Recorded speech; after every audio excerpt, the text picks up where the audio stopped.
bulletin, but he said, I'd like to hire you. So I went to work for him. And it was very interesting because he had a lot of other accounts and a lot of stuff in color and other things, just big designs and big all kinds of stuff. And so it was just a pleasure working with him. And then it was about 3.5 years later, I decided, well, I'll open my own studio. And that I did. Now, the other thing was I opened a studio in Oak Park because the real critical art stuff was all downtown Chicago. But the problem was, even as I worked, you got deadlines on stuff that have to be printed and done at a certain time. And you work late at night to get it done. You have to be there early the following morning. Working in Oak Park and living in Western Springs or LaGrange or something was a lot better than working all the way downtown. So that's what it was. It started a whole new direction in commercial art. That's what I did, and it ended up being quite successful for a great number of years, and it developed and grew until I was 65 years old. I finally decided, really, I'm over the hill anyway. I'm sort of worn out from my World War II damage. It was still a problem, but the point was, before I retired, a couple of things that entered into it. I became president of the Art Directors Club of Chicago. Those all guys that were in charge of these art studios. They were doing a lot of stuff. And some of them were fellows that were in charge of art from things like Sears Roebuck and R. Donnelly, General Electric. Anyway, but this was the thing, and I became president of that group. And following that, I became president of the National Society of Art Directors, based on some sort of a history that I seem to have. Anyway, he says, hey, I'm talking about World War II. That's the whole thing. I was a pilot, and that's what God wanted me to do. So I could get shot down and end up in prison camp doing artwork, and come out of prison camp with art samples and end up being an artist. Now, one of the other things about it was this. In this art career that I had in the Lutheran Church, there's a place called the Wheatridge Foundation, and they produce Christmas seals. And so one year I designed a sheet of Christmas seals, and I went to the Wheatridge Foundation in Chicago, and I said, I have something I've designed. Oh my goodness, yes, okay, we will use that this year. So anyway, based on that, I designed seals for them for 10 years. And I didn't do the finished art. I would design this, somebody else would do the finished art. That's another thing. But it was a very interesting way to continue growing and do stuff for God, who has been so good to me. He had me starting out, he decided how I should be trained. Even though I got shot down, I didn't get killed. And even though, hey, I'm back in the United States, and I'm an artist, and I can start doing things, and I start doing church banners and things like that. And as the years went on, I've done church banners for Germany and Japan and Alaska and Mexico. And really, this is finding what it's all about. And that's what it's all about today. I'm still alive. Now, the other thing is this. I was pilot of a 10-man crew. We all got back to the United States after the war was over. The other 9 guys are all died. Hey, that's 67, 68 years ago, whatever it was. Anyway, but they all died, and I'm still here. And I'm still, wow, I'm still able to do things and do an occasional thing for the church and all that. Anyway, this is finally what it's all about, and I'm in bad physical condition. I'm sorry about all that. I still work 6 days a week, 6 hours a day. And it's a very exciting, interesting job. I'm a mattress tester. That's something you look forward to when you get older, see.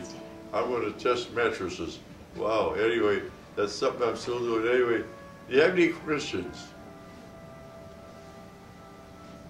The other thing is this. This POW, Creaky Crunchy, I got some copies of that over there.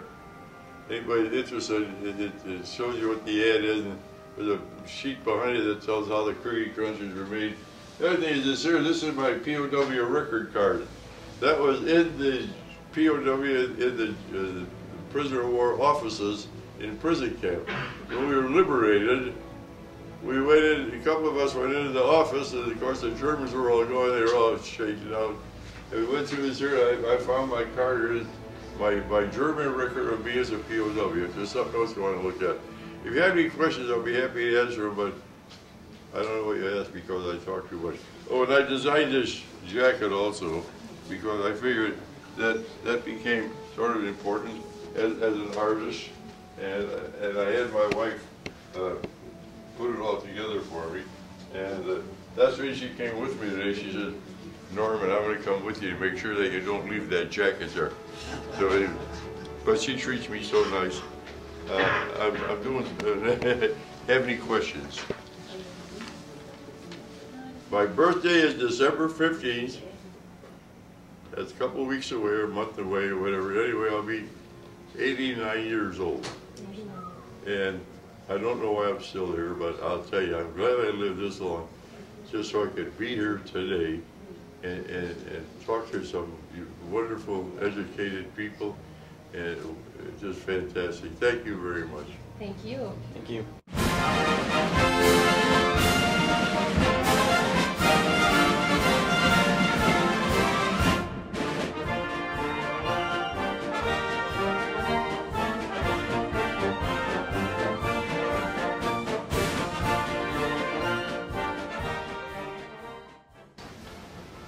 I'm Ruth Dean. I am Faye Peck. Okay. And how did you become involved with the military? I was a senior at Mary Thompson School of Nursing and wore Japanese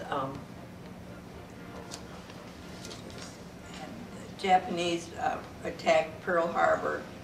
And it was then that I felt that I would like to be enrolled as an Army nurse, and that's when I went into the Army.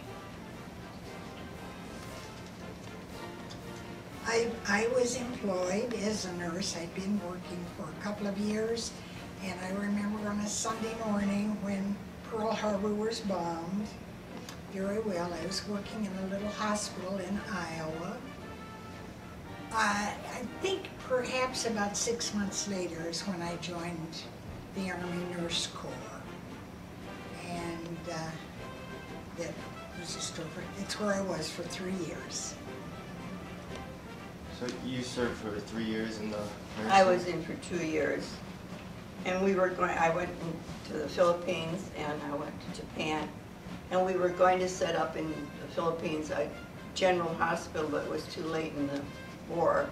And so we just joined other units. And we were a large unit because we were going to set up a general hospital. But we were divided up and we went into different units. I went into an evac unit and we took care of the men as they were taken off the battlefield. I was in what they call an evacuation hospital. It was formed in the States, and we went over in Belgium first. And an evacuation unit has 40 doctors and 40 nurses and 125 men. And as the Army progressed, we moved along. I have no idea how many times we packed up and moved, maybe 20, 30 miles. But that was the routine in my unit anyway. And each time you service, certainly not all soldiers. There were a lot of civilians enjoyed, and I do remember a French train accident. And believe me, we were busy with that. But it was all